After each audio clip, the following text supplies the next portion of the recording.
얼마 전에 미국 대선이 끝났습니다. 그 양당의 부통령 후보로 나왔던 두 사람에게는 스토리가 있었습니다. 어떤 사람은 흙수저로 태어나서 성공한 인물로 많은 사람들에게 또한 도전을 주고 감동을 주었습니다.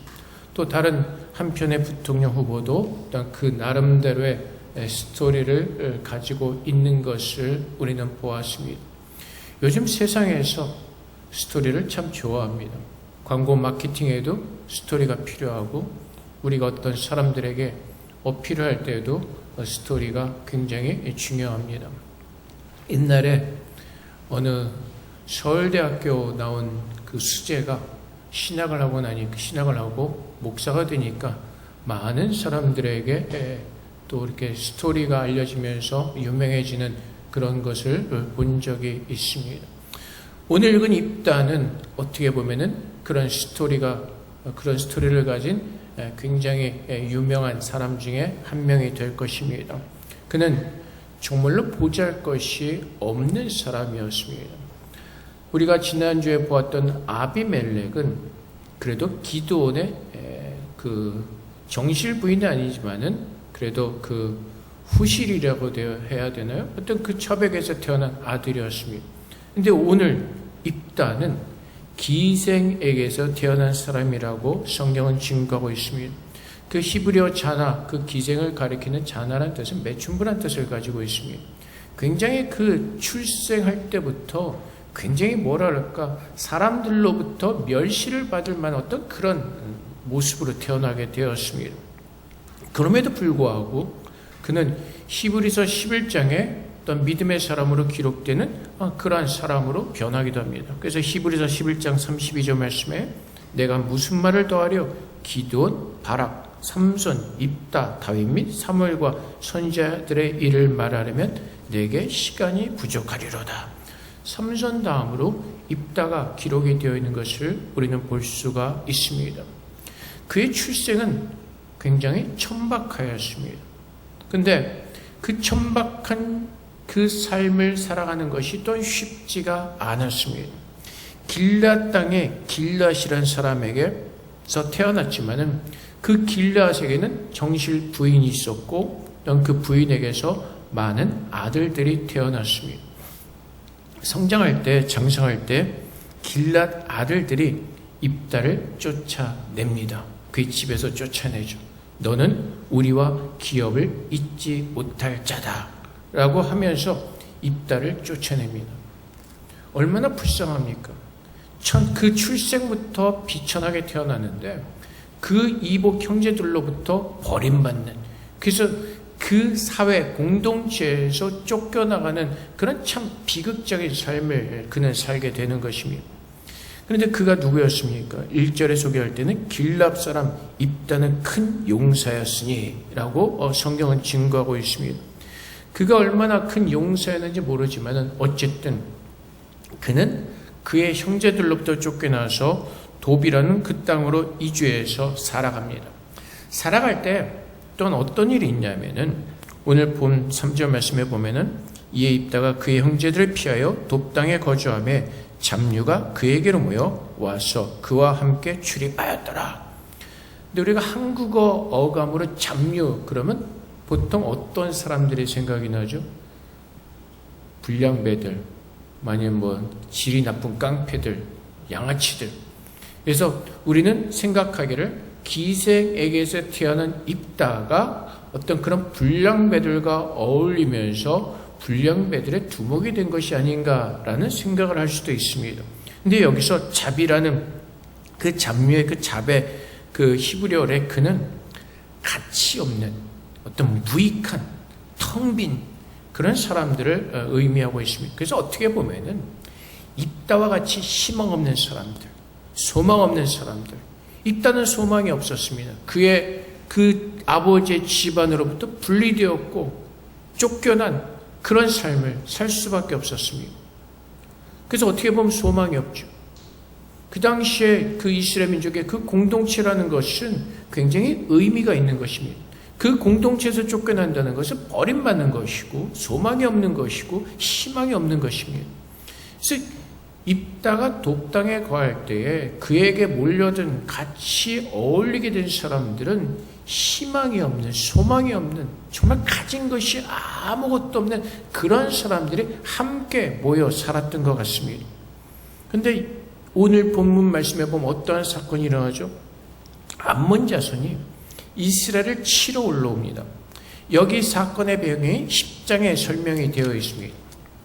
그 아비멜렉 이후에 2명의 그 사사들이 있었고, 이제 그 후에 이스라엘 백성들이 또 하나님을 배반하고 이방 신들을 섬기면서 죄악 가운데 거하게 되었습니다. 그래서 하나님께서 이제 더 이상 너를 구원하지 못하겠다. 하나님께서 심히 유감을 표명하시고 이스라엘 사람들을 책망하십니다. 그때 암몬 사람들이 치러 올라왔을 때에 길라 사람들이 입다를 찾아가게 되는 것입니다. 근데 여러분, 우리가 만약에 입다가 불량배 정도들의 두목이었다면 자기들의 운명을 그런 사람들에게 맡길 수가 있을까요? 아마 입다는 무엇인가를 가지고 있었던 것 같습니다. 자기 어떤 그 자신을 증명할 수 있는, 아마 그것 중에 하나가 그의 신앙이 아니었는가 싶습니다. 그는 단지 깡패질을 하는 어떤 불량한 사람이 아니라 그는 하나님을 알고 있었던 사람이라고 우리는 추정해 볼 수가 있습니다. 그는 외로운 삶이었습니다. 외로운 사람이었죠. 쫓겨나고 알지 못하는 이방 땅에서 정말 희망 없는 사람들끼리 함께 모여서 살아가면서 아마 입다는 하나님에 대해서 알게 되고 그 하나님을 붙잡게 되고 그 하나님을 믿는 믿음 안에서 살게 되었는지 모릅니다. 그 증거가 그 사사기 11장에서 이제 길르앗이 입다가 길르앗 백성의 무리가 되어서 이제 암몬 자손과 싸우러 나갈 때에 입다가 그 사신을 암몬 왕에게 보내죠. 너희가 왜 오니? 왜 우리랑 전쟁하러 오니? 그랬더니 암몬 자손의 그 왕이 입다에 보낸 사자들에게 이렇게 대답합니다. 오늘 읽지는 않았지만 11장 13절에 보면은 암몬 자손의 왕이 입다의 사자들에게 대답하되 이스라엘의 애굽에서 올라올 때 아르논에서부터 압복과 요단까지 내 땅을 점령했기 때문이니 이제 그것을 평화롭게 돌려달라 하니라. 그러니까 암몬 자손이 이스라엘 백성들에게 말하는 이유는 이 땅이 전에 우리 땅이었다는 것입니다. 근데 우리가 보는 것처럼 이제 길어서 그 내용은 우리가 다 보지 않겠지만 하나님께서 그 암몬 사람들이 그 말하는 그 땅을 이스라엘 백성들에게 하나님께서 주셨습니다. 그래서 사사기 11장 29절 말씀에 11장 23절 말씀에 이스라엘 하나님 여호와께서 이같이 아모리 족속을 자기 백성 이스라엘 앞에서 쫓아내셨거늘 내가 그 땅을 얻고자 하는 것이 옳으냐? 입다는요, 그 이스라엘 백성들이 애굽에 나와서 가나안까지 들어가는 그 과정을 잘 알고 있었습니다. 하나님께서 이스라엘 땅에 주신 그 가나안 땅과 지금 그 길라 족속들이 살고 있는 그 암몬 왕이 요구하는 그 땅이 어떻게 그들에게 주어졌는가를 입다는 분명히 알고 있었습니다. 10장에서 우리가 읽지 않았지만 사람들이 어떻다고요? 하나님을 경외하지 않는다고요.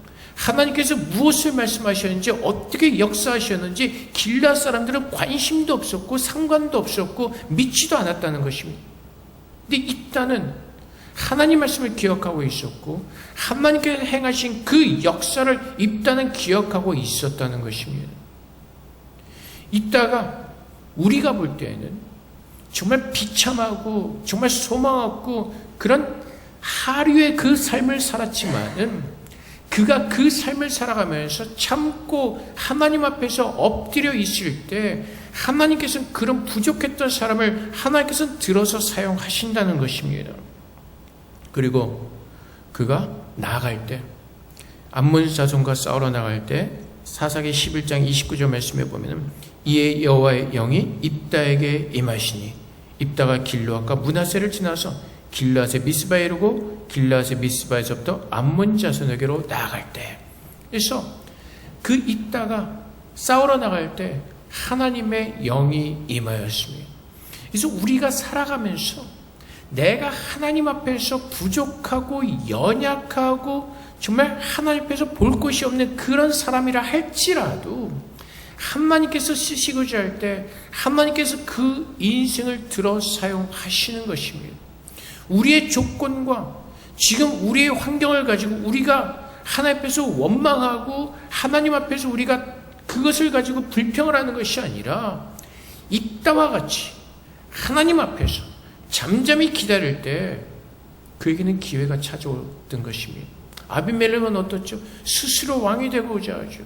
그래서 그의 이복 형제들을 다 죽여버렸습니다. 그 중에 요담만 살아남았지만은 그 아비멜렉은 자기 형제들을 모두 다 죽이고 자기가 왕이 되고자 했습니다. 근데 오늘 본문의 1절에 보면 입다는 큰 용사라고 증거하고 있는데 그는 쫓겨날 때 어떠한 불평도 하지 않았습니다. 그의 힘을 가지고 그의 형제들을 죽이고 그가 모든 재산을 차지하려고도 하지 않았습니다. 그는 도비란 땅에 가서 그냥 그에게 주어진 그 시간 속에서 삶 가운데서 하나님을 알아가면서 부족하지만 그러한 삶을 살고 있었다는 것입니다. 그러자 결국엔 어떻게 되죠? 길앗 사람들이 입다를 찾아가게 되는 것입니다. 길앗의 아들들보다 입다가 낫다는 것을 그 장로들이 알게 되는 것입니다.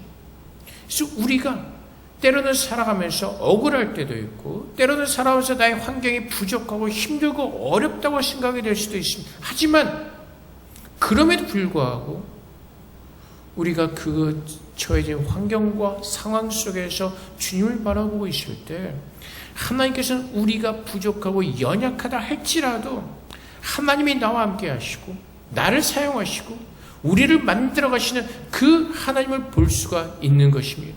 여러분 가운데서 입다보다 출생이 더 못한 분들이 계십니까?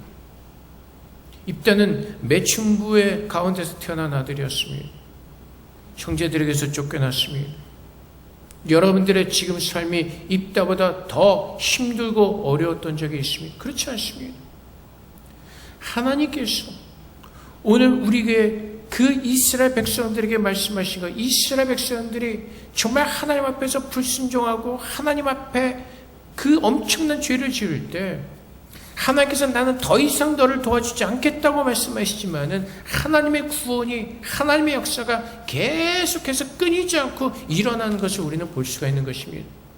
이스라엘 백성들이 너무나 괴로우니까 하나님께 회개합니다. 우상을 버리고 주님께로 돌아옵니다. 그때 하나님께서 입다를 들어 사용하시는 것입니다. 그래서 오늘 우리가 처한 상황 가운데 환경 가운데서 오늘도 우리가 해야 되는 것은 우리가 마땅히 해야 될 것은 하나님을 경외하는 것이고 그분을 믿는 것입니다. 입다는 단지 어떤 그 깡패들이나 어떤 불량배들의 두목이 아니었습니다. 희망 없는 자들과 아무것도 가진 자 없는 소망 없는 자들과 함께하면서 그는 그 고통과 어떤 그 시련의 시간 속에서 훈련을 받으면서 하나님을 알아가고 있었던 것입니다. 그래서 때로는 주님께서 말씀하신 것처럼 또는 야고보서에서 말씀하신 것처럼 우리에게 시련과 고난이 필요한 것입니다.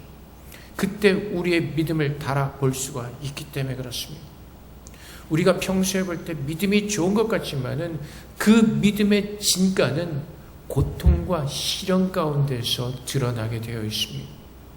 그래서 하나님께서는 불로서 우리를 연단하시고 여러 가지 시험을 통해서 우리의 믿음을 확인하게 하시고 또 돌이키게 하시고 또 우리 믿음이 자라갈 수 있도록 하나님께서는 계속해서 우리와 함께 하시고 우리에게 말씀하여 주시는 것입니다. 그래서 우리는 모든 일들을 우리의 생각과 우리의 아는 지식으로 판단하는 것이 아니라 하나님의 말씀을 가지고 우리는 분별해야 되는 것입니다.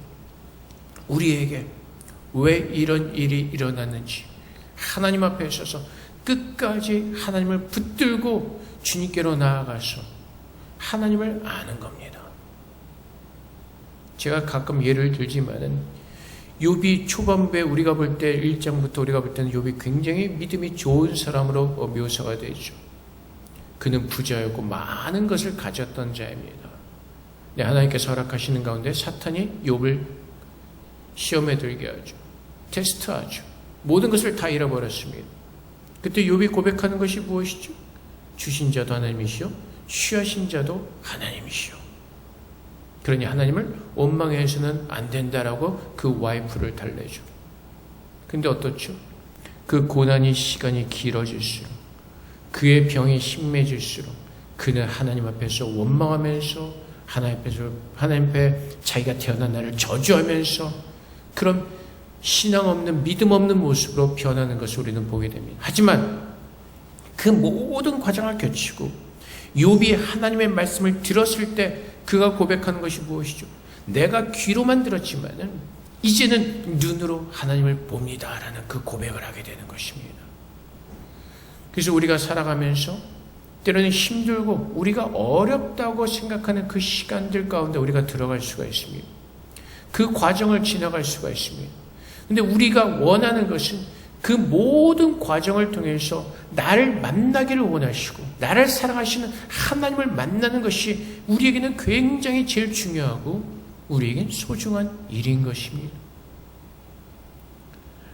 그래서 오늘도 우리가 세상을 둘러볼 때 우리가 하나님 앞에서 정말 소망이 없고 그런 희망이 없는 모습들을 보지만은 우리가 그 세상 가운데서 하나님을 바라보면서 하나님이 나의 소망이시고 나의 구원이시고 나의 방패시라는 고백을 들으면서 하나님께로 나아가는 것입니다. 그런데 우리의 열심이 아니라 하나님의 지혜와 하나님의 그 깨달음을 가지고 가는 것입니다.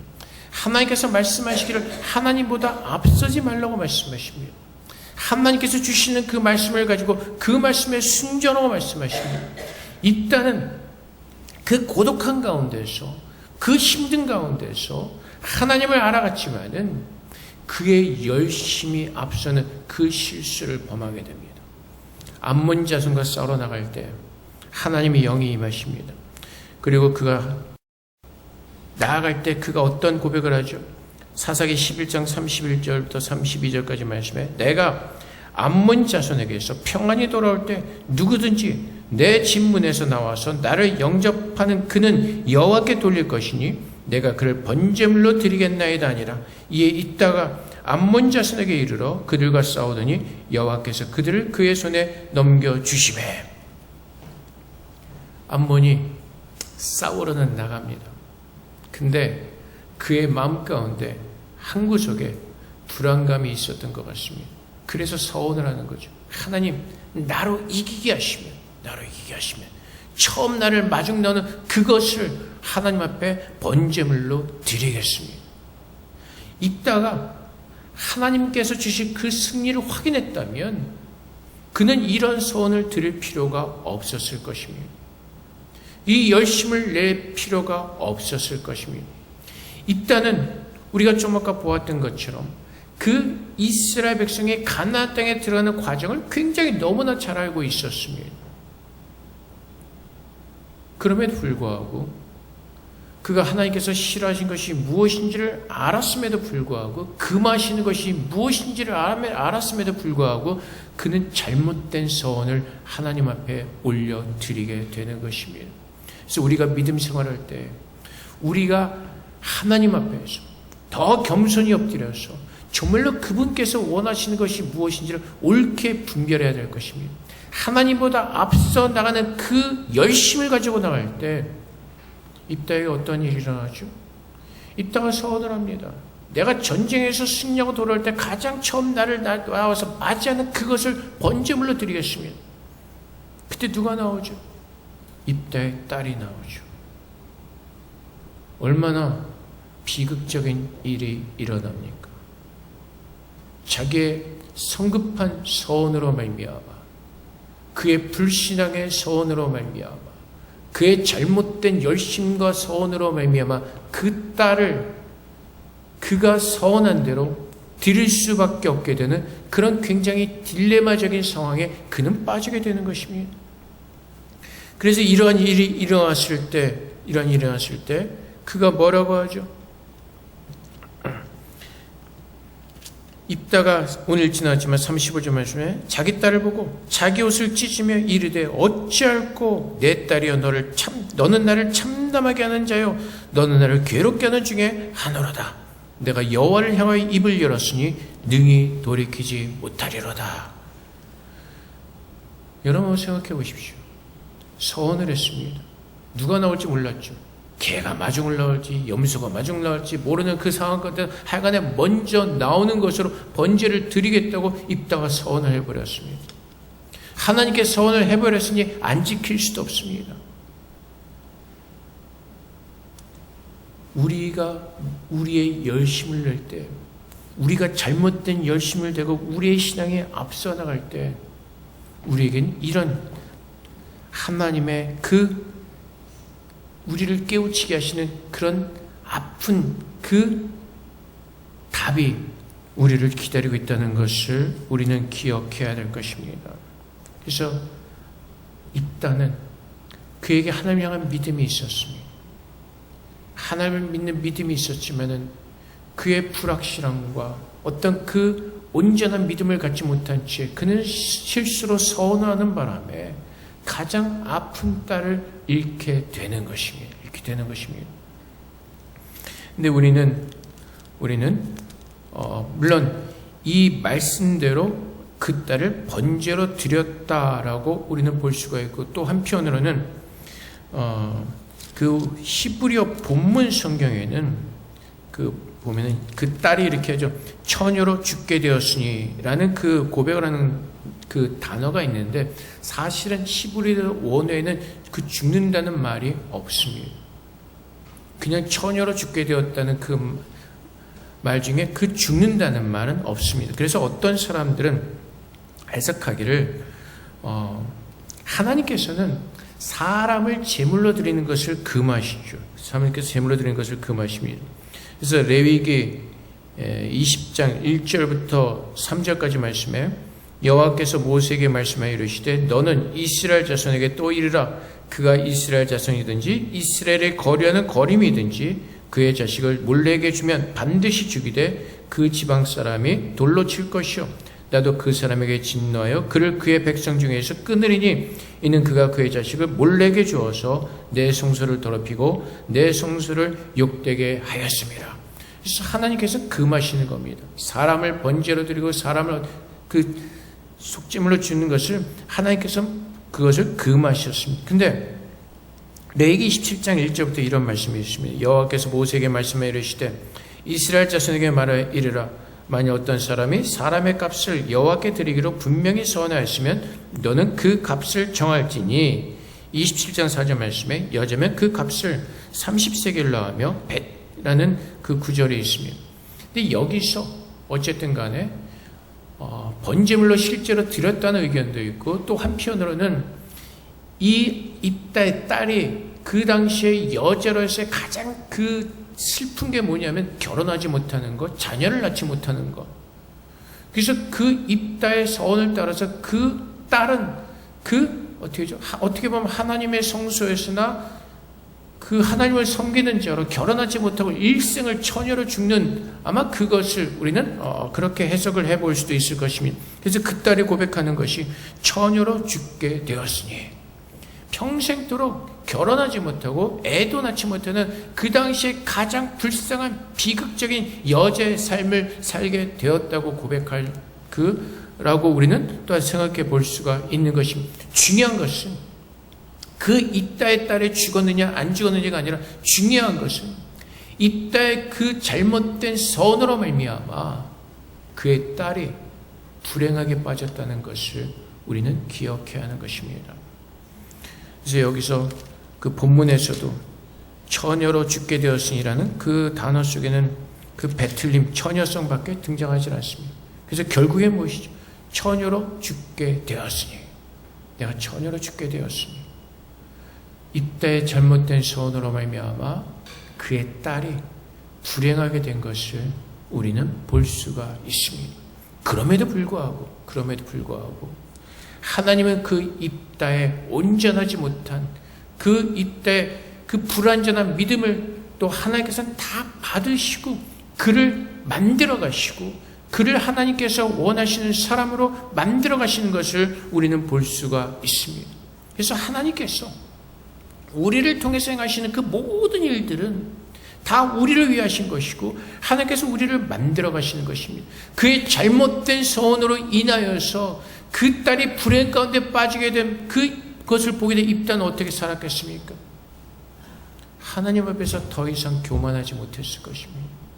그 같은 실수를 저지르지 않기 위해서 그는 조심하고 또 조심하고 하나님 앞에서 겸손한 모습으로 하나님을 믿는 믿음으로 살아냈어야 될 것입니다. 우리 모든 사람들은 배워야 되는 것입니다.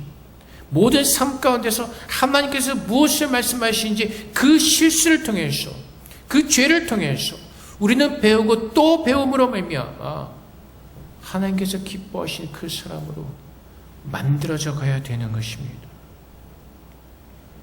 그래서 주님께서는 고린도전서 1장 27절의 말씀처럼 그러나 하나님께서는 세상의 미련한 것들을 택하사 지혜 있는 자들을 부끄럽게 하려 하시고 세상의 약한 것들을 택하사 강한 것들을 부끄럽게 하려 하시며, 입다는 출생이 비천하였습니다. 쫓겨난 자였습니다. 소망이 없는 자였습니다. 희망이 없었습니다. 근데 하나님께서 그 자를 부르셔서 그 길라 족속의 우두머리로 만드십니다. 하나님께서 하시고자 하는 그 일은 오직 하나님의 능력과 하나님의 자비하심과 하나님의 뜻 가운데서 이루어지는 것입니다. 우리가 무엇을 하자 해서 그대로 되지 않습니다. 잠언에서 뭐라고 말씀하시죠? 사람이 그 걸음을 계획한다 할지라도 그것을 인도하시는 분은 여호와 하나님이시다는 사실을 우리는 꼭 기억해야 되는 것입니다. 내가 할 때 이거 하면 성공할 수 있을 것 같아. 내가 이렇게 하면 대박 칠 것 같아. 내가 이렇게 하면 내 인생이 더 나아질 것 같아. 라고 우리 스스로 계획하고 우리 스스로 그 걸음을 걸어가고자 할 수 있습니다. 근데 뭐라고요? 하나님께서 그것을 막으시면 그 누구도 풀 자가 없다는 것입니다. 내가 스스로 무엇인가를 해보자고 해서 무엇인가 된 것 같지만 결국은 어떻다고요? 다 망하게 된다는 것입니다. 하나님을 알지 못하고 행하는 모든 것들은 결국 어디로 간다고요? 멸망의 길로 가는 겁니다. 그래서 오늘 입다와 지난번에 본 아비멜렉의 모습이 굉장히 극명하게 대조가 됩니다. 아비멜렉은 스스로 왕이 되고자 했습니다. 스스로 성공하고자 했습니다. 그의 형제들을 다 죽이고 이스라엘의 왕이 되었습니다. 모든 것을 다 가진 것 같았습니다. 근데 어떻게 되죠? 여자가 던진 그 맷돌에 맞아 죽게 됩니다. 다 가진 것 같았지만 그 마지막에 그의 생은 비참하게 끝나는 겁니다.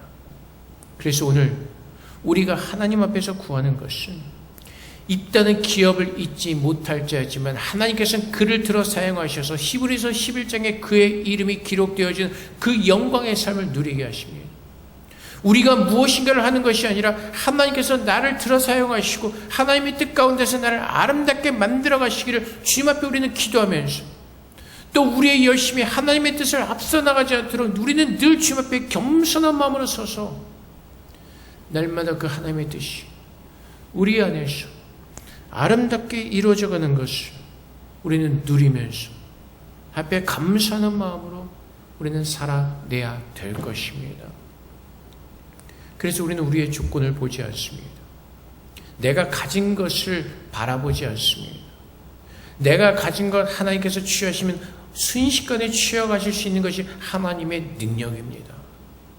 그래서 우리는 늘 하나님 앞에서 겸손하게 엎드려서 하나님의 뜻이 무엇인가를 물어보면서 지금 우리가 서 있는 이곳에서 내가 하나님의 청지기로서 어떻게 살아내야 되는지 주님 앞에 묻고 또 묻고 겸손히 우리 주인 되신 하나님의 뜻을 앞서 나가지 않도록 그 믿음 가지고 충성하는 그 삶을 우리는 살아내야 되는 것입니다.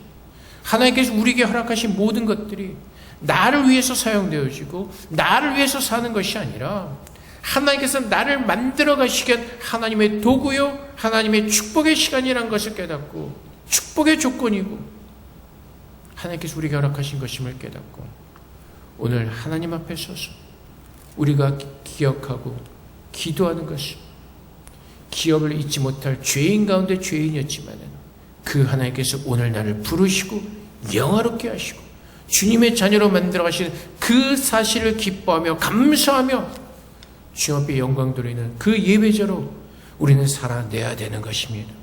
그래서 우리가 기억하는 것은 로마서 5장 8절 말씀이죠. 우리가 아직 죄인 되었을 때 그리스도께서 우리를 위하여 죽으심으로 하나님께서 우리에 대한 자기의 사랑을 확증하셨느니라. 우리는 이 사랑을 기억하고 이 사랑을 따라서 살아내는 겁니다. 그 사랑의 은혜와 그 사랑의 능력으로 늘 겸손히 우리가 어떻게 구원을 받았고 어떻게 하나님의 자녀가 되었는가를 깨닫고 오늘 내가 어떠한 삶을 살아내야 되는지 그분의 사랑과 은혜 속에서 고민하고 생각하고 기도하고 하나님을 붙들고 주 앞에 나와서 그런 삶을 살아내는 것입니다. 그런 축복을 우리는 받았고 그 복을 누리는 죄로 하나님께서 오늘도 우리와 함께 하고 계시는 것입니다. 오늘 우리는 주님 앞에 섰습니다. 오늘도 주님께서 우리에게 말씀하시고 경고하시며 내가 언제 돌아올지 모른다고 말씀하신 것을 기억하게 하시고 그렇다면 오늘 우리가 무엇을 준비해야 되는지 그 준비하는 삶을 살기를 원하십니다. 여러분 한번 생각해 보십시오. 우리 주님께서 오늘 저녁에 오신다면 여러분은 무엇을 하시겠습니까? 오늘 저녁에 주님께서 오늘 그 심판자의 그 왕의 모습으로 오늘 우리에게 임하신다면 우리는 오늘 무엇을 준비하겠습니까? 지금 내게 가장 급한 것이 무엇입니까? 못다한 숙제하는 것? 아니면 회사 일? 아니면 어떤 그런 것이 더 문제겠습니까? 아니면 내가 정말로 주님만을 준비하는 그 준비 시간을 더 갖기를 원하시겠습니까? 내가 정말로 살아있는 믿음이 있고 내가 정말로 다시 오실 그 예수 그리스도를 고백하는 믿음의 사람이라면 오늘 내가 먼저 무엇을 해야 될지 내가 어떠한 삶을 살아야 될지 하나님께서는 이미 답을 주셨고 그 답을 기억하게 하시고 그 답을 따라 살게 하실 것입니다. 우리는 엄청난 복을 받은 사람들입니다. 죄인 가운데 죄인 중에 죄인이었고 정말 그 영원한 지옥에 떨어질 그 죄인이었지만은 하나님의 나라에 들어갈 수 없는 더럽고 추악한 죄인이었지만은 하나님께서 우리를 부르셔서 그 공고한 가운데서 그 사망 가운데서 그 지옥에서 우리를 불러내셔서 하나님의 자녀가 되는 그 놀라운 복을 우리에게 주셨다는 것입니다. 그 복을 깨달았기에 오늘 주님 앞에 나와서 먼저 감사함으로 이 한 주간을 시작하는 것입니다. 지난 한 주간도 하나님께 나와 함께 하시고 나의 인도자가 되어주시고 나의 목자가 되어주셨기에 감사함으로 주 앞에 나와서 예배를 드리고 또 새로운 한 주간을 또 새로운 하루를 시작하는 것입니다. 그 사랑을 모르기 때문에 그 하나님의 은혜를 모르기 때문에 우리가 게을러지고 예배 드리는 것에 게을러지고 하나님을 바라보는 것에 게을러지고 모든 것에 게으를 수밖에 없는 것입니다. 그래서 오늘 바라기는 오늘 주님께서 입다를 들어 사용하신 것처럼 하나님께서 우리를 각자의 그 환경 속에서 우리를 부르시고 오늘 하나님의 자녀로 살게 하셨다는 이 놀라운 복, 이 한 가지 사실만을 우리가 깨닫는다면 우리는 참으로 주님께서 돌아와서 주님께서 기뻐하시는 그 거룩한 삶을 우리는 살아내게 될 것입니다. 오늘 입다를 다시 한번 기억하시면서 오늘도 겸손한 모습으로 주님 앞에 서서 하나님께서 기뻐하시는 삶의 예배를 드리시는 여러분 되시기를 주님으로 축복을 드립니다. 기도하겠습니다. 하나님, 이따와 같이 우리를 아름답게 들어 사용해 주심을 감사합니다. 늘 하나님만을 바라보게 하시고 하나님보다 앞서 나가지 않은 교만한 가운데 빠지지 않도록 붙들어 주시고 늘 주님의 말씀을 분별하며 주님께서 오시는 그날까지 주님의 뜻에 순종하는 삶을 살도록 그렇게 우리를 축복해달라고 하도록 하겠습니다. 기도하겠습니다.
사랑의 아버지 하나님 감사합니다. 하나님께서 세상에 비천한 그 신분이었던 입다를 부르시고 또 믿음 안에 거하게 하시고 또한 그가 그럼에도 불구하고 불완전한 자였지만은 또한 그의 서원의 잘못된 기도를 통해서 하나님이 누구이신지를 알게 하시고 온전한 믿음으로 세워주심을 감사합니다. 아버지 하나님, 우리도 주님 앞에 정말 그렇게 부름을 받았습니다. 오늘 이따 같은 잘못된 열심으로 살지 말게 하시고 이제는 온전히 하나님의 참사랑을 알고 그 사랑의 은혜 가운데 거하며 겸손함으로 하나님께서 우리에게 허락하신 그 아름다운 청직의 삶을 주님께서 오시는 그날까지 잘 살게 하시고 정말 주님을 온전히 맞이할 준비된 신부의 모습으로 설 수 있도록 우리 모두를 축복하여 주시옵소서. 감사하며 예수 그리스도 이름으로 기도합나이다. 아멘.